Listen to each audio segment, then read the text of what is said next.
Pra, lajmi që u dha, nuk ishte lajmi sponsorizuar, por ishte një lajm nga departamenti i shtetit. Ishte jo lajm, Nardi, me lajmet e dim ne të dyja dhe ai miku që boton gazetë. Ai nuk ishte lajm.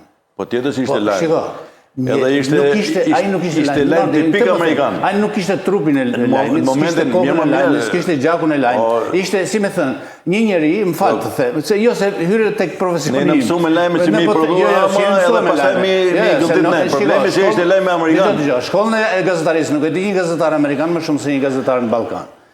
Shkolla e gazetarisë është njëjtë. Ai nuk bënte lajm fare po fare.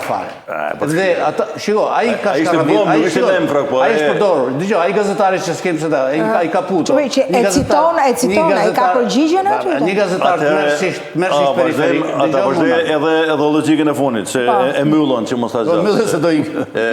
Jo, ta mbyll edhe pjesën e kësaj. Pra, në SBA për te asaj që nuk ka një ambasador, sot ka një ambasadë që është shumë funksionale, ka pa diskutim që e njekën me vëmendje, edhe në momentin që në Shqipëri prodhohet një lajm i rren, ato dalin e